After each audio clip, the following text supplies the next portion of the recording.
নমস্কার, দেখছেন খবরের ঘন্টা, সাথে রয়েছে আমি সোমা। চলুন দেখে নিই আজকের বিশেষ খবর।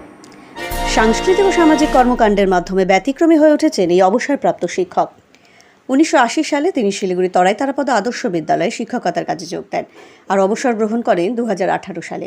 তারপর থেকে 2019 সাল থেকে আইনজীবী পেশার সঙ্গে প্রত্যক্ষভাবে যুক্ত হন তিনি, কিন্তু মানুষের সেবা করার কাজ থেকে তিনি কখনো এক পাও পিছু হটেননি। পূবালী সেনগুপ্ত স্মৃতি সংস্থার মাধ্যমে তিনি ধারাবাহিকভাবে মানুষের সেবামূলক কাজে নিজেকে নিয়োজিত রেখেছেন। তিনি হলেন বিপ্লব সেনগুপ্ত। যখন তার পুত্র সন্তান ঋক প্রতীকের বয়স ছিল 21 দিন, তখন তার স্ত্রী পূবালী সেনগুপ্তের মৃত্যু হয়। তার স্ত্রী ছবি আঁকতে ভালোবাসতেন। তার স্ত্রীর মমত্ববোধ ছিল গরিব মানুষের প্রতি। সেই কারণেই 1992 সালে স্ত্রীর মৃত্যুর পরপরই তিনি গঠন করেন পূবালী সেনগুপ্ত স্মৃতি সংস্থা। সেই সংস্থা নানাবিধ সাংস্কৃতিক, সামাজিক, শিক্ষামূলক কাজের মাধ্যমে দৃষ্টান্ত স্থাপন করেছে। আজও করোনা পরিস্থিতির মধ্যেও চলছে তাদের কর্মকাণ্ড। একসময় নিজের টিউশনের অর্থ সবটাই সংস্থার সামাজিক কর্মকাণ্ডে দান করতেন বিপ্লববাবু। আজ আইনজীবী পেশা থেকে সংগৃহীত অর্থ তিনি দান করছেন সংস্থার সামাজিক কর্মকাণ্ডে। করোনা দুর্যোগের মধ্যেও করোনা বিধি মেনে কিছুদিন আগে তাদের অনুষ্ঠান হয়েছে শিলিগুড়ি ইন্ডোর স্টেডিয়ামে।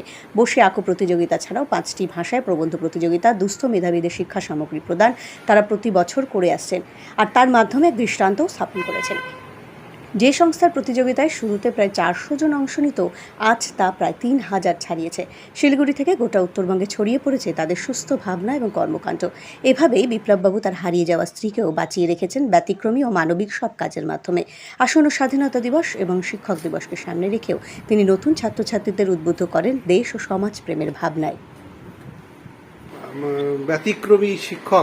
ব্যতিক্রমী শিক্ষক এবং সবচেয়ে বড় পরিচয় তার, তিনি একজন সমাজসেবী, অত্যন্ত সংবেদনশীল, মানুষের কথা ভাবেন, গরিব মানুষের কথা ভাবেন এবং শিক্ষানুরাগী। তার সঙ্গে আমরা কথা বলবো, কারণ সামনে 15ই আগস্ট, তার পাশাপাশি শিক্ষক দিবস আসছে। নমস্কার। নমস্কার।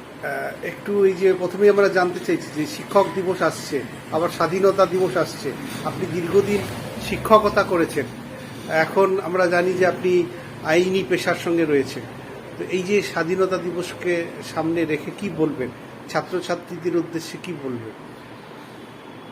স্বাধীনতা দিবস মানে 15ই আগস্ট 1947 সন, এইটাকে যদি মাথায় রাখা যায়, অনেকেই বলছে 75 বছর পূর্তি স্বাধীনতা দিবসে, 75 বছরে পা দিতে যাচ্ছি আমরা। এবার অনেকের ধারণা আছে, অনেকেই এরকম কথা আমরা বলে থাকি যে আমরা প্রকৃত স্বাধীনতা পাইনি, এরকম কথা অনেকেই বলেন। যারা বিভিন্ন কাজের সাথে যুক্ত আছেন, আমি তাদেরকে অশ্রদ্ধা করব না, অসম্মান করব না। প্রতিটি মানুষই তার ভাবনা থেকেই কথা বলেন এবং হয়তো সেই কথা বলার পিছনে তার কোনো যুক্তিগ্রাহ্য কোনো অভিজ্ঞতা আছে। শুধু আমি একজন শিক্ষক হিসেবে এবং আমি একজন মানুষ হিসেবে বলবো, সাধারণ মানুষ হিসেবে, যে আমাদের দেশ কিন্তু স্বাধীন হয়েছে এবং আমাদের দেশের মতন সারা পৃথিবীতে এত বড় একটা মাল্টি ডেমোক্রেটিক কান্ট্রি, বহুদা গণতন্ত্র, বহু দল ভিত্তিক গণতন্ত্রের দেশ সারা পৃথিবীতে কোথাও নেই। এবং সব থেকে বেশি জনসংখ্যার দেশ তো চীনের পরেই আমরা, যেটা পরিসংখ্যান বলছে যে আগামী দিনে আমরা চীনকে অতিক্রম করব। আমরা জানি চীনে একটা কমিউনিস্ট কান্ট্রি, একটা সোশ্যালিস্টেড কান্ট্রি, যদিও এখন সবাই বলে যে চীনে বাজার অর্থনীতি দাপিয়ে বেড়াচ্ছে, চীন তার আগের জায়গা নেই। কিন্তু চায়নাতে মানে চীনে কোনো বহুদলীয় গণতন্ত্রের বা নির্বাচনী প্রক্রিয়ার কোনো জায়গা এখন অবধি নেই। খুব স্বাভাবিক কারণে আমরা সেই দিক থেকে এগিয়ে আছি। চায়নার সাথে আমরা যে তুলনা করব, আমেরিকার সাথে যে আমরা তুলনা করব, ফ্রান্স, জার্মান, জাপান, তাদের সাথে তুলনা করব, সেই জায়গায় আমি যেতে চাইছি না। আমি শুধু একটা কথা বলবো যে ভারতবর্ষের স্বাধীনতা নিয়ে এবং স্বাধীন বহুদা গণতন্ত্রে বিভক্ত এই দেশ নিয়ে গর্ব করার মতন অনেক জায়গা আছে। আমাদের দেশে 28টা রাজ্য আছে এবং 8টি কেন্দ্রশাসিত অঞ্চল আছে। এই সমস্ত জায়গার প্রতিনিধিরা তারা নির্বাচনের মাধ্যমে তারা সরকার গঠন করে। সরকার বলতে কিন্তু শুধু বিধানসভার, রাজ্য সরকার, কেন্দ্রশাসিত অঞ্চলের সরকার এটাই নয়।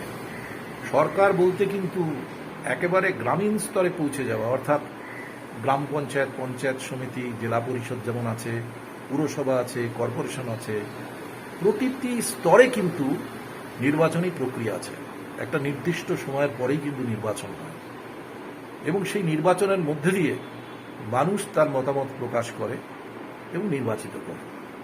এটা আলোচনা আছে, এটা আলোড়ন আছে যে যখন নাকি স্থানীয় স্তরে নির্বাচন হয়, অর্থাৎ রাজ্য নির্বাচন কমিশন যখন নির্বাচন পরিচালনা করে, তখন নাকি মানুষ ঠিক মতন নির্বাচনে তার মত ঠিক মতন দিতে পারে না। আর কেন্দ্রীয় যে কমিশন, অর্থাৎ বিধানসভা বা লোকসভার যে নির্বাচন হয়, সেখানে আইন শৃঙ্খলা এবং অন্যান্য বিষয় যেহেতু ইলেকশন কমিশনের উপরে থাকে, সেন্ট্রাল ইলেকশন কমিশন, সেইভাবে হয়। কিন্তু আমি মনে করে বলতে পারি সার্বিকভাবে আমাদের দেশটা কিন্তু বিরাট একটা গণতান্ত্রিক দেশ। এবং এই যে আমি এই প্রসঙ্গে, যেহেতু 15ই আগস্ট সামনে এবং আমাদের সেপ্টেম্বরও সামনে, আর আমরা ভয়ঙ্কর কোভিড পিরিয়ডের মধ্যে দিয়ে চলছি। এই গত বছর শুরু হয়েছে, এবারও চলছে, সবাই বলছে সেকেন্ড ওয়েভ, এবার নাকি থার্ড ওয়েভ দরজায় দাঁড়িয়ে রয়েছে। তো আমি লক্ষ্য করে দেখেছি এই কোভিড পিরিয়ডের মধ্যে অনেকে কর্মহারা হয়েছে, পরিযায়ী শ্রমিকদের অনেক কষ্ট হয়েছে, অনেক মানুষের মৃত্যু হয়েছে, অনেকে আপনারা জানেন যে একেবারে বাবা মাকেও হারিয়েছে এবং এরা অনাথ হয়ে গেছে। তো স্বাভাবিক কারণে এর উপরেও কিন্তু আমাদের একটা বিচার ব্যবস্থা আছে, সুপ্রিম কোর্ট আছে, হাইকোর্ট আছে, সব কোর্টে কিন্তু তাকে জবাবদিহি করতে হচ্ছে। কি কেন্দ্রীয় সরকার, কি রাজ্য সরকার, কি পুরসভা, কি পঞ্চায়েত, এই ব্যবস্থা অর্থাৎ ত্রিবিধ এই যে ব্যবস্থা, এই ব্যবস্থাটা আমাদের দেশে যেভাবে আছে এতগুলো মানুষের মধ্যে দিয়ে, সেটা কিন্তু অস্বীকার করা যাবে না। এবং আমরা কিন্তু এই গণতান্ত্রিক অধিকার, এই বিচার ব্যবস্থার মধ্যে দিয়ে আমরা যে অধিকার পাচ্ছি, সেই অধিকার কিন্তু সারা পৃথিবীতে খুব বেশি জায়গাতে নেই। এই জন্য আমরা মনে করতে পারি, বলতে পারি যে আমাদের দেশে গণতন্ত্র আছে, আমরা স্বাধীন হয়েছি। সেই স্বাধীনতা কিছু ক্ষেত্রে হয়তো কিছু মানুষের অপপ্রয়োগের জন্য, কিছু ব্যবস্থার অসংযত ব্যবহারের জন্য কখনো কখনো লঙ্ঘিত হচ্ছে, কখনো কখনো বিঘ্নিত হচ্ছে। কিন্তু এটাই সার্বিক চরিত্র বা চেহারা নয়। মানুষ ভাবছে এই কোভিড পিরিয়ডে এত বড় একটা দেশ আমাদের, এবং আমাদের শুধু দেশ নয়, এটা মনে রাখতে হবে যে concentration of density of population, Bharatvarsha যে এরিয়া আর আমেরিকার যে এরিয়া, আর ভারতবর্ষের যে পপুলেশন আর আমেরিকার যে পপুলেশন, এটাকে যদি দেখা যায় তাহলে আমরা লক্ষ্য করব আমেরিকাতে আমাদের থেকে 3 গুণ তার এরিয়া রয়েছে, পেরিফেরি রয়েছে। সেখানে আমাদের ওদের থেকে 5 গুণ প্রায় জনসংখ্যা রয়েছে। স্বাভাবিক কারণে আমাদেরকে অসম্ভব একটা লড়াই আমাদেরকে লড়তে হচ্ছে, যেটা শুরু হয়েছে 22শে মার্চ দিয়ে গতবারে 2020, সেটা এখনো চলছে এবং আগামী কতদিন চলবে বহু বিশেষজ্ঞরাই ঠিক মতন এখনো কিন্তু বলতে পারছে না। তো আমরা সেই হিসেবে স্বাধীন দেশের নাগরিক হিসেবে আমরা এইটুকুনি গর্ববোধ করতে পারি যে অনেক কিছু অধরা, অজানা, অপ্রাপ্তির মধ্যেও আমরা কিন্তু লড়াই করছি এবং এর পিছনে সাধারণ মানুষের অবদান কম নয়।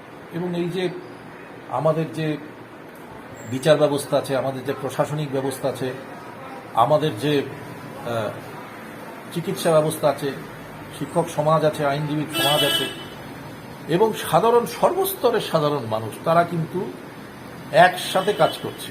সমস্ত রাজ্য, সমস্ত কেন্দ্রীয় সরকার সবাই মিলে একসাথে। মনোমালিন্যতা, প্রশ্ন, পাল্টা প্রশ্ন, এগুলো তো হবেই, গণতন্ত্র এটা স্বাভাবিক ব্যাপার। কিন্তু সার্বিকভাবে কিন্তু আমরা একটা অসাধারণ লড়াই লড়ছি। সেই জন্য স্বাধীনতা দিবসের প্রাক্কালে আমার এটাই বলার যে আমরা হেরে যাব না, আমাদেরকে জিততে হবে। আমি অনেক খুব প্রিয় মানুষকে এই সময়ের মধ্যে, আমার যারা চলে গেছেন সবাই প্রিয়, কেউ অপ্রিয় নয়, কিন্তু তার মধ্যেও খুব কাছাকাছি যারা থাকে, এরকম যখন চলে যায় মানে তখন বেদনাটা হয়তো আরো বেশি হয়। চলে গিয়েছে, সাধ্য মতন চেষ্টা করেছি সাথে থাকার, কিন্তু এটা ঘটনা যে শিক্ষা ব্যবস্থার অনেক ক্ষতি হয়েছে এবং এই যে সরকারি ব্যবস্থায় অনেক কিছু বিলিবন্টন হলেও তাদেরকে যে মাত্রায় শিক্ষাটা দেওয়া দরকার ছিল এই সময়ের মধ্যে আমরা নিঃসন্দেহে সেই সব ছাত্রছাত্রীদেরকে খুব একটা এগিয়ে নিয়ে যেতে পারিনি। তারা পিছিয়েছে, তারা অনেক অসুবিধা হয়েছে, কিন্তু লড়াইটা চলছে এবং আগামী দিনে আমার ধারণা, দৃঢ় বিশ্বাস যে ক্ষতিটা হয়ে গেছে, মানুষ চলে গেলে চারিদিকের সমাজ থেকে কেউ যদি হারিয়ে যায় তাকে তো ফিরিয়ে আনা যাবে না, কিন্তু যে ব্যবস্থা আছে, শিক্ষা ব্যবস্থা আছে, চিকিৎসা ব্যবস্থা আছে, সামাজিক ব্যবস্থা আছে, কর্মসংস্থানের ব্যাপার আছে এবং বাকি সমস্ত সামগ্রিক ব্যাপার আছে, সেই ব্যাপারে আমরা আবার যে ঘাটতি হয়েছে, যে ক্ষতি হয়েছে সেটাকে পূরণ করতে পারব, এটা আমার বিশ্বাস আছে। এবং আমি শুধু আমার ছাত্রছাত্রীদেরকে বলবো, যারা আমি একজন শিক্ষক, তো আমি শুধু তাদেরকে বলবো যে ভালো যে অভিজ্ঞতা থেকে, আমাদের যে করুণ অভিজ্ঞতা, লড়াইয়ের অভিজ্ঞতা, এর থেকে শিক্ষা নিয়ে আমাদেরকে আগামী দিনে আরও মানে যেটাকে বলা হয় চোয়াল শক্ত করে কোমর কষে হাতে হাত দিয়ে কাজ করতে হবে। আপনি তো পূবালী সেনগুপ্ত স্মৃতি সংস্থা করছেন, গঠন করেছেন। সেই সংস্থা সারা উত্তরবঙ্গে আলোড়ন ফেলেছে, বিশেষ করে সুস্থ সংস্কৃতি চর্চার ক্ষেত্রে। আর্ট যে একটা আর্ট প্রতিযোগিতা যে এইরকম হতে পারে, আপনি সেখানে একটা দিশা দেখিয়েছেন। তো কেন এই যে ছবি আঁকার প্রতিযোগিতা, পূবালী সেনগুপ্ত স্মৃতি সংস্থায় নাম দেওয়া, সেখানে অংশ নেওয়া, সেখান থেকে পুরস্কার নেওয়া, একটা আলোড়ন উত্তরবঙ্গে, এই জায়গাটা সম্পর্কে যদি একটু বলেন। এই পজিটিভ ভাইব কিছু হচ্ছে এখান থেকে? আসলে ব্যাপারটা হচ্ছে যে আমার স্ত্রীতে খুব অল্প বয়সে মারা গেছে। আমি দেখেছি যে ও ছবি আঁকতে ভালোবাসত।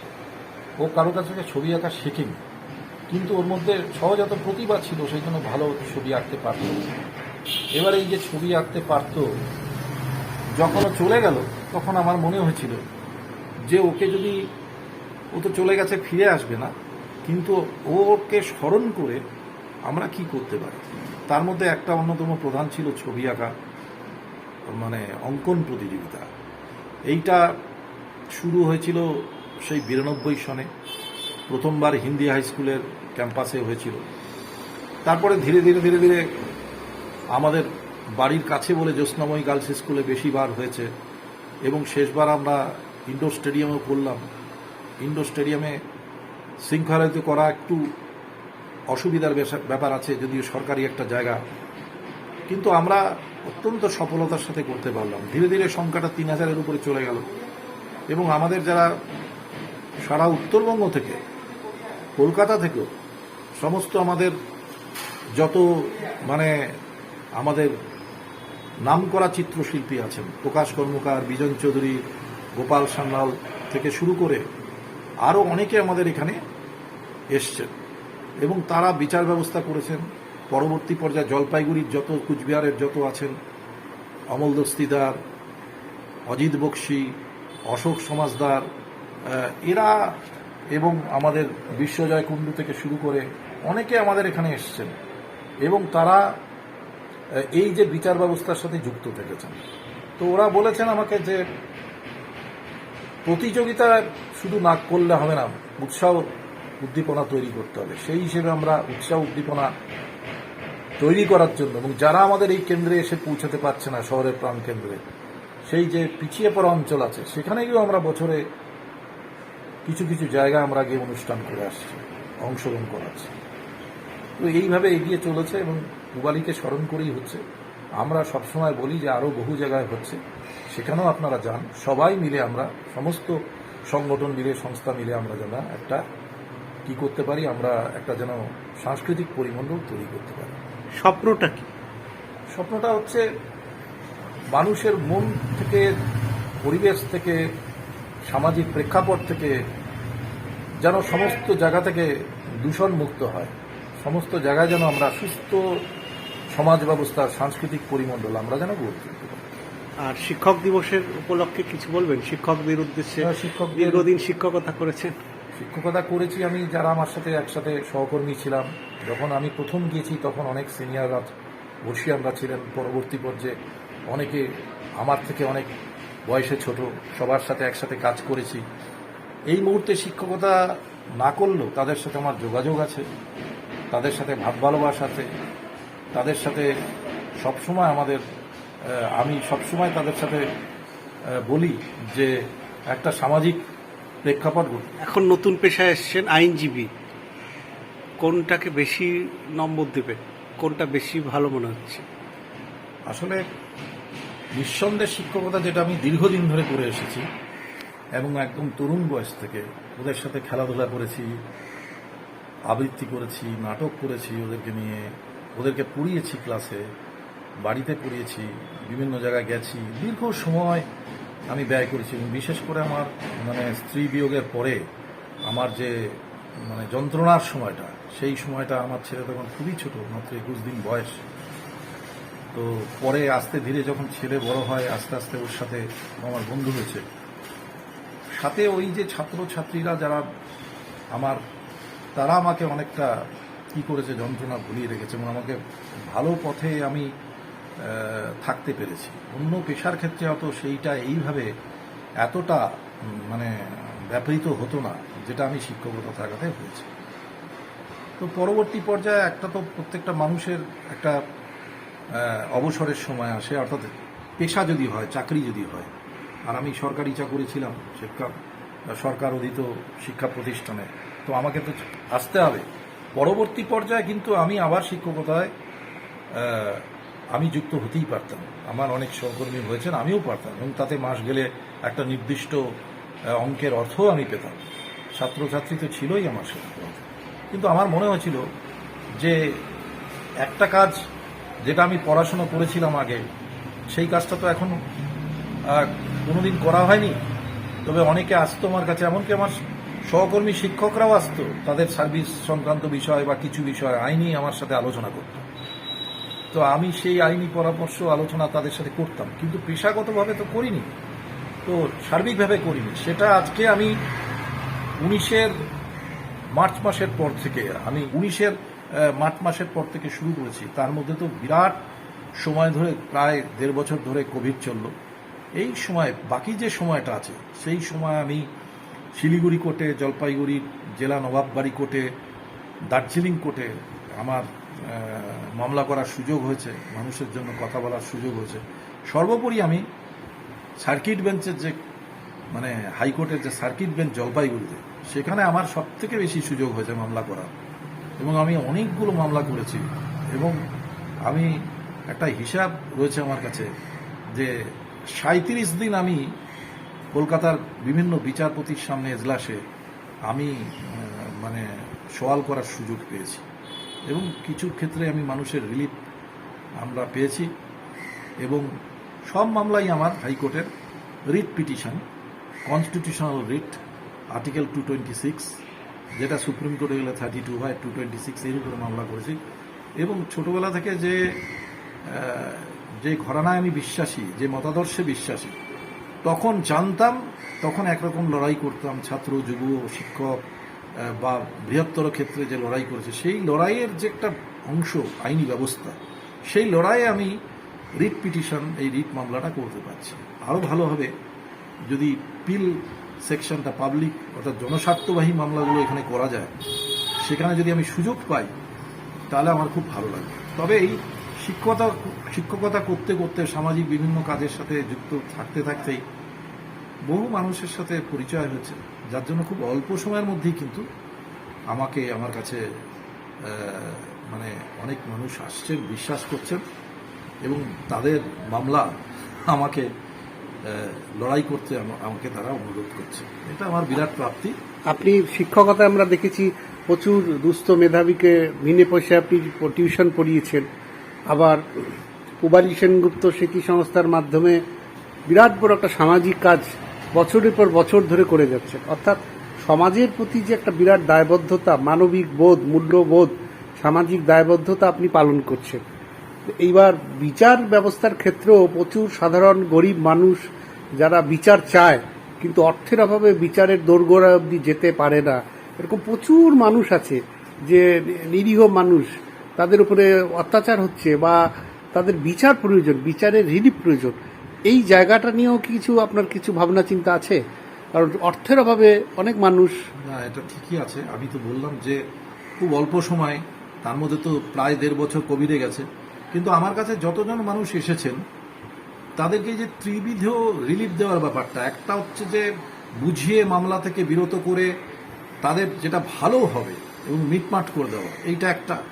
মামলা যেগুলো নিয়েছি আমার জুনিয়রদের সাথে, প্রকৃত অর্থে তো আমার জুনিয়র কেউ হয় না, কেননা আমি সব থেকে কম দিন পেশায় এসেছি। আমার সাথে যারা থাকে তাদের 5 বছর 6 বছর কম করে অভিজ্ঞতা আছে, কিন্তু যেহেতু বয়সে আমি বড় আর আমি টিচার ছিলাম অনেকেরই, সেই জন্য আর কি একসাথে কাজ করি, জুনিয়রও বলা যাবে না। তো ওদেরকে নিয়ে একটা পরিমণ্ডল তৈরি করা, যে পরিমণ্ডলে যে কাজটা নেব সেই কাজটা সময়ের মধ্যে যত দ্রুততার সম্ভব তাকে একটা রিলিফ পাইয়ে দেওয়া, অর্থাৎ মানে মামলা যেন ঝুলে না থাকে, সময় যেন নষ্ট না হয়। কিন্তু কতগুলো বিষয় আছে যেগুলো হাতের বাইরে, এটা আমি এই পেশায় আসার পরে বুঝতে পেরেছি।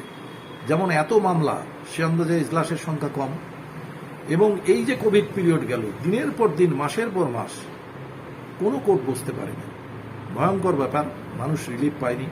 কিন্তু নর্মাল হলে, সাধারণ অবস্থা হলে, আমি যাদের সাথে কাজ করছি তাদের সবার সাথে আলোচনা করি যেন মানুষ যেন রিলিফ পায়, ঠকে না যায়, আইনজীবীদের বিরুদ্ধে যেন এরকম একটা কোনো রকম কথা যেন না আসে, এইটুকুনি একটা ব্যাপার। আরেকটা হচ্ছে যে কিছু মানুষ আছে যারা একদম অর্থ কিছুতেই দিতে পারবে না, সেই ক্ষেত্রে মামলার গুরুত্ব বুঝে যদি আমরা তাদেরকে অর্থ না নিয়ে মামলাটা করে দিতে পারি, রিলিফ দিতে পারি, সবটা হবে না, যদি 10টার মধ্যে 3 জনকেও এই রিলিফটা দিতে পারি যার সব থেকে বেশি নিট, আমার মনে হয় সেটা ভালো হবে। এই বিষয়টা আমি সবসময় আলোচনা করি।